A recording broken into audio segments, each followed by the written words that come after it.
Bonjour à tous et bienvenue à cette nouvelle analyse vidéo. Je suis Jérôme Revillier, fondateur d'EOL Trading, et je me penche aujourd'hui sur le cas de l'euro-dollar. Nous verrons également le cas aussi de la livre sterling face au dollar.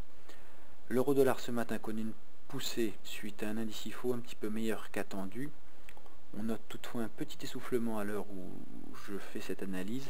On a testé les 1,34 qui est vraiment une zone de résistance importante.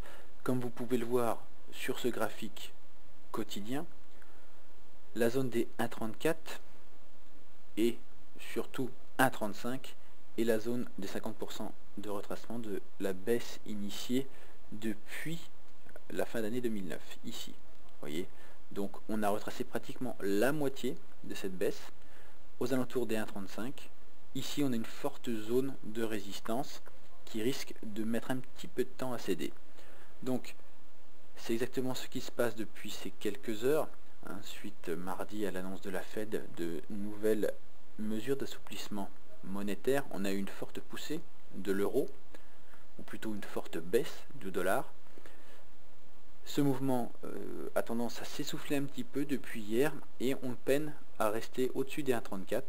Ce matin, typiquement, on est venu buter sur 1,3390 sans pouvoir passer au-dessus. Alors ça, c'est un signe un petit peu inquiétant pour la tendance haussière. Je passe maintenant en graphique 1 heure et on constate quoi? Effectivement qu'on a ici cette zone 1,34, 1,34, 20. Ici, typiquement une chape de plomb avec pas mal de vendeurs qui sont présents. Alors ça reste du très court terme. Le franchissement de cette zone nous emmènerait directement tester les 1,35. D'accord, donc là pas trop de soucis. Ce qu'on va surtout regarder, c'est ce support à 1,3280. La tendance haussière elle est intacte, on reste haussier pour le moment sur l'euro-dollar. Seule la rupture à court terme de ce support à 1,3280 nous indiquerait une faiblesse et donc un repli sans aucun doute vers 1,30 pour reprendre un petit peu, disons, de force dans la tendance haussière. Donc voilà, donc tant qu'on ne franchit pas ce support à 32,80, on reste long sur l'euro-dollar. À l'inverse, en cas de franchissement, on n'hésitera pas à jouer une petite consolidation de près quand même de 200 points.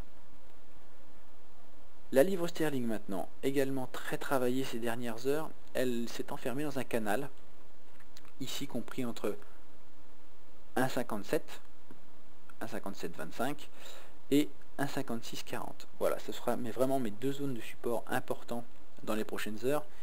On a vu hier soir, ce matin, la paire venir tester cette zone des 1,5640. C'est une zone, vous le savez maintenant, d'overlap.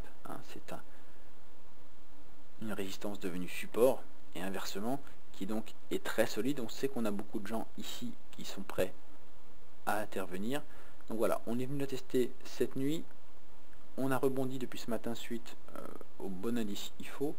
Maintenant vraiment notre paire ça va être à la hausse, cette résistance à 1,5725 qui devra être franchie rapidement si on veut continuer d'avoir une impulsion haussière. A l'inverse, comme sur l'euro, on va surveiller de très près ce support à 1,5640 qui de son côté, si il devait céder, nous conduirait sans doute à un test. Tout d'abord 1,5570, puis sans aucun doute 1,55, donc ce qui fait près de 140 pips, ce qui représente un mouvement assez important et facilement jouable. Voilà, donc la sortie de ce canal sur le livre sterling me paraît assez pertinent comme trade. Les abonnés FX Profit Trader, eux, sont déjà positionnés depuis ce matin. Je vous invite à découvrir ce service de recommandation que j'anime chaque jour pour plusieurs centaines de traders qui suivent mes recommandations. Notre portefeuille a progressé depuis le 5 juillet de près de 17%. Voilà, je vous remercie de votre attention.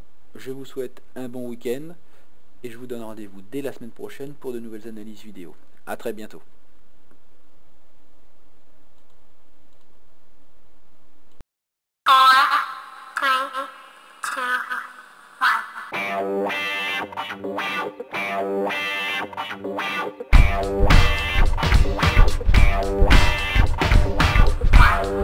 Wow.